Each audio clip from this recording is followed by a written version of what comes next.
xibaar yu wér te wóor ca tàng ba abonnez-vous pour ngeen di mën di jot suñuy vidéo. dal leen ak jàmm seen chaîne bii di Buzz 221 HD kii di Cheikh Bara Ndiaye bokk ci député waa parti bii di Pastef ci 15e législative bi yëkkati na ay kàddu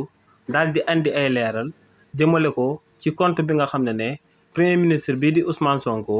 waxoon na ne daal dinañ koy gis ci réewu Sénégal te mu daal di toll ci 1000 milliards de francs CFA. c'est li ni mel kii di Cheikh Bara Ndiaye ne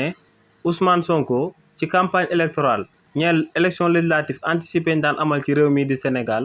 daa yëkkati woon ay kàddu daal di xamal sénégalais yi que ne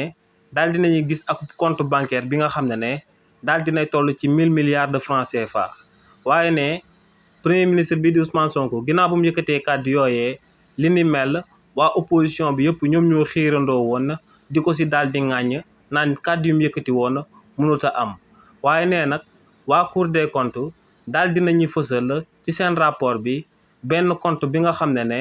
waa régime président Macky Sall seen wàllu bopp ñoom ñoo ko ubbi woon te ne ci biir compte boobee fekk nañ fa lu tollook 1300 milliards de francs CFA. maanaam sax ne compte boobee lu président Ousmane Sonko waxoon daal dina koy ëpp ndax ne ëppee na ko 300 millions de francs CFA.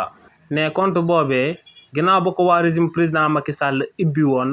ñoo ko tuddee woon cap gouvernement te ne lu fa jot a jaar ci xaalis moo ngi toll ci 1300 millions de francs CFA. ne li ni mel nag day firndeel kàddu yi nga xam ne premier ministre bii di Ousmane Sonko yëkkati woon na ko ci réewu Sénégal ginnaaw bañ daan amal campagne électorale ñeent élection législative anticipée yi ñu daan amal ci réew mi di Sénégal. donc kii di Cheikh Bara Ndiaye ne